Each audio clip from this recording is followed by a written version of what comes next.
Assalamualaikum warahmatullahi wabarakatuh. Selamat sore, semoga semua dalam keadaan sehat.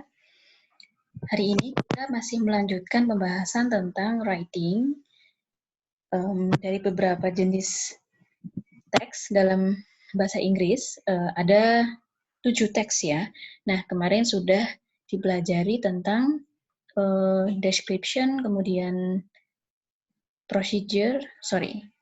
description, kemudian procedure, lalu recount. Ya. Nah, hari ini kita akan melanjutkan dengan jenis teks yang lain. Nah, saya mulai dengan jenis teks yang keempat, yaitu report text. Report artinya itu melaporkan atau menceritakan kembali atau menjelaskan. Itu. Nah, jadi apa sih tujuan utama dari teks report ini ditulis? Gitu. Untuk apa teks ini? Reports are vector genres used to describe generic living and non-living things. Its social purpose is presenting information about something.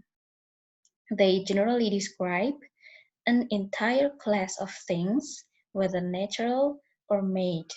For examples, mammals, the planets, rocks, plants, countries of region, culture, transportation, and so on. Nah, jadi report ini adalah genre atau jenis tulisan yang digunakan untuk mendeskripsikan, menggambarkan sebuah benda hidup atau benda tidak hidup. Jadi tujuannya adalah menyajikan informasi yang lengkap atau secara menyeluruh tentang satu hal. Nah, ini biasanya bisa digunakan untuk mendeskripsikan benda hidup, misalnya mamalia, kemudian planet, bebatuan, tanaman, dan lain sebagainya. Nah, tentu teman-teman di sini sekarang berpikir ya, apa sih bedanya antara reports ini dengan deskriptif atau description? Karena description juga sama-sama menggambarkan sesuatu. Itu kemarin sudah belajar ya description.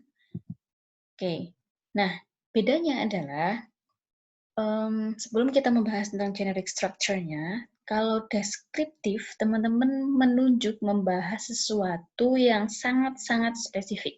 Misal kemarin itu ada artis Lenka atau Emma Watson atau lain sebagainya. Nah itu kan spesifik ya. Jadi di dunia ini hanya ada satu hal itu.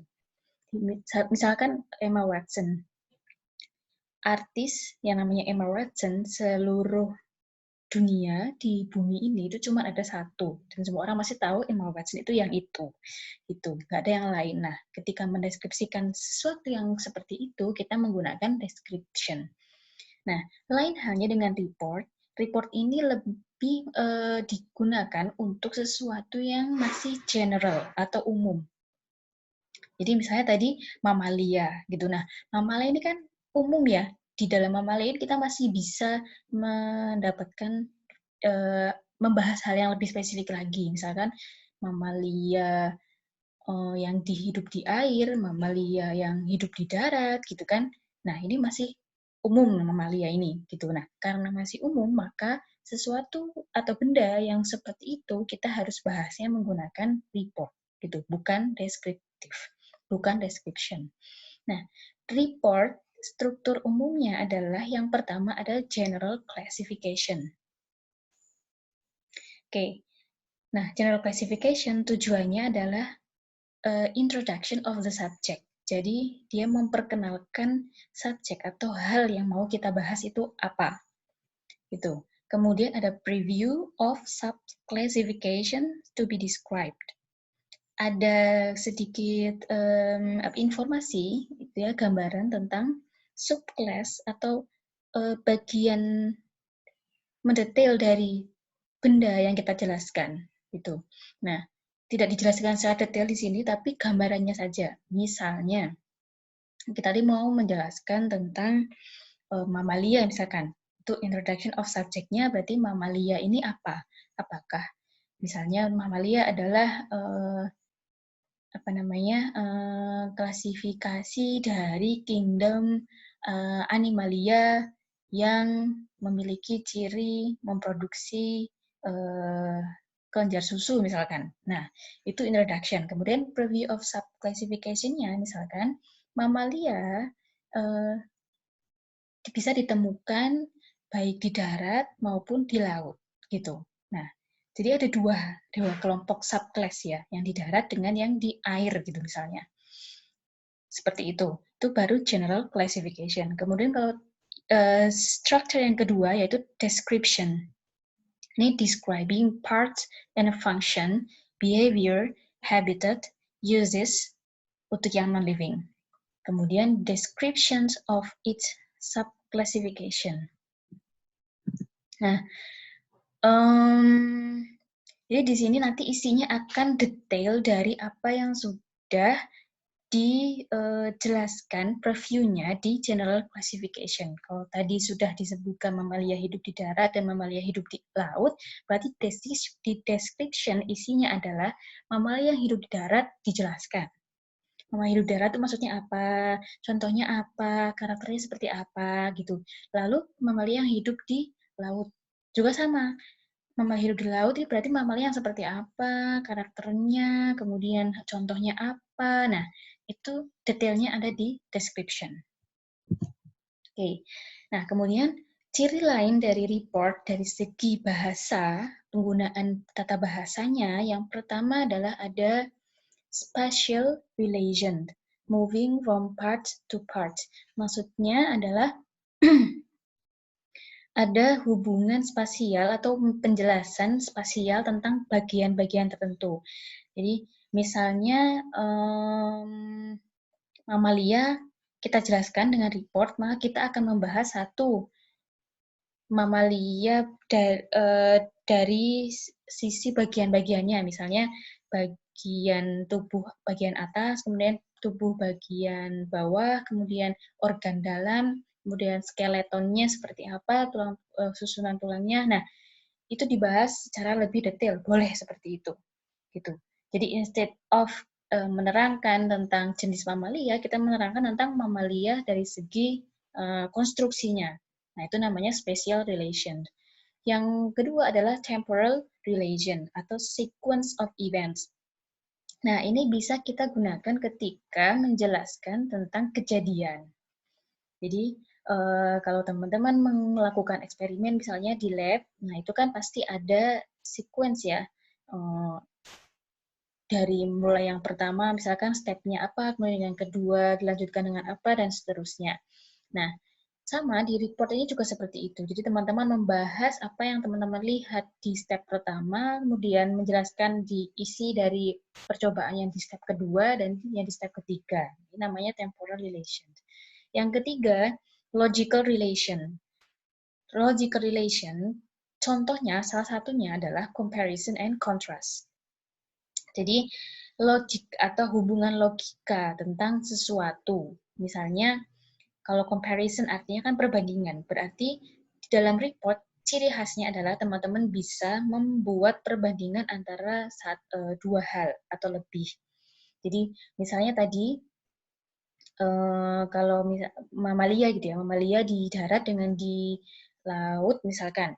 Comparison-nya, misal yang di laut cenderung memiliki ukuran yang besar misalkan. Nah, sedangkan yang di darat rata-rata mamalianya itu relatif lebih kecil, misalnya saja gitu. Nah, ini ada besar dan ada kecil. Ini contohnya adalah logical relation gitu.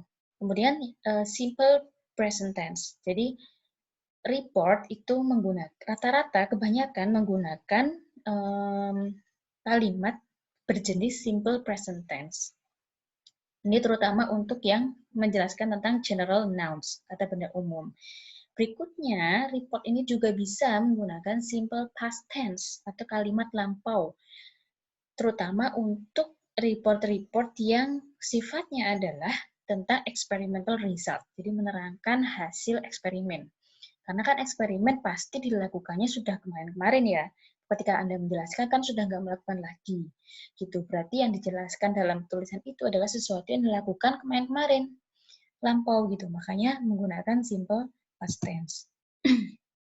Nah, coba sekarang kita bahas contohnya dari report. Ini misalkan tentang carbon gitu.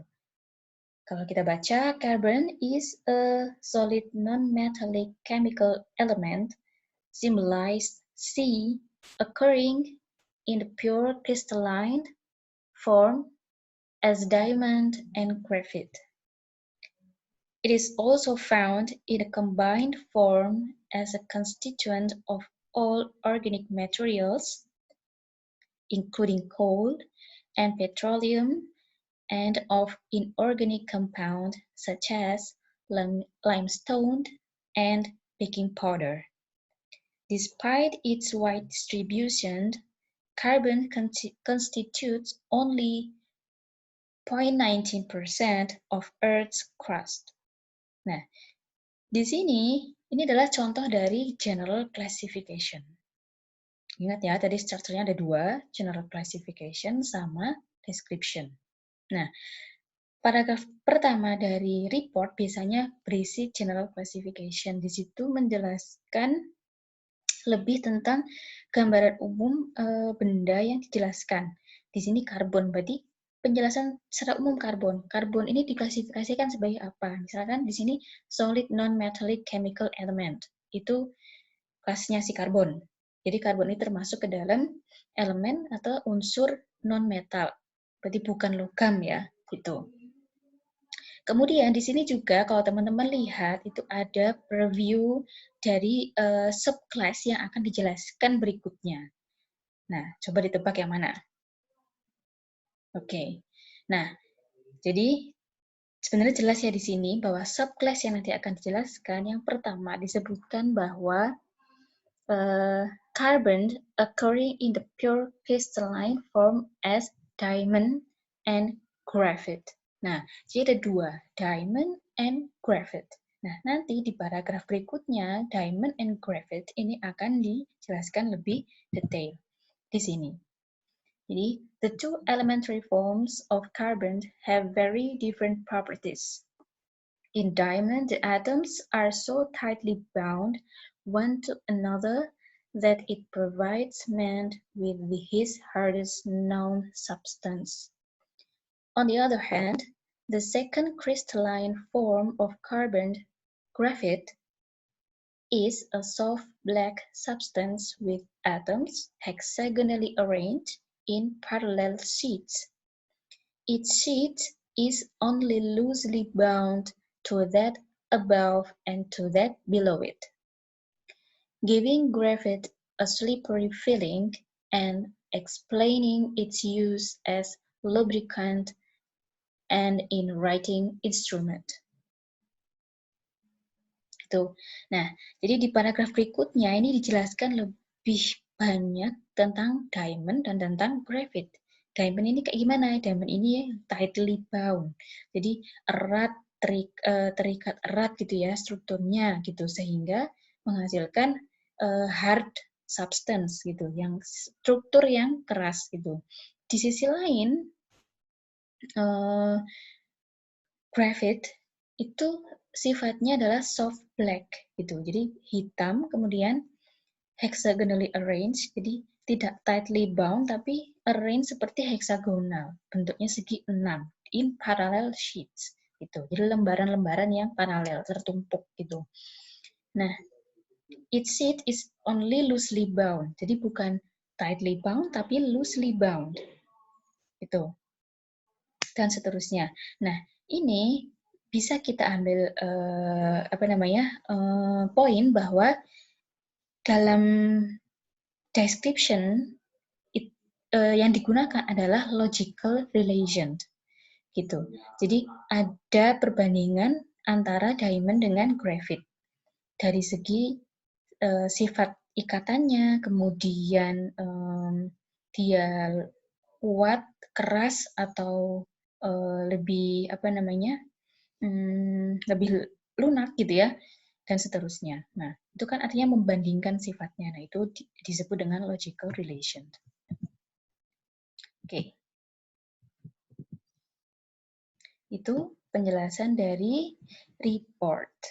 Nah, contoh kedua nanti bisa teman-teman lihat di file PDF-nya, nanti bisa dibaca dari analisis di mana letak general introduction, general classification, kemudian description-nya.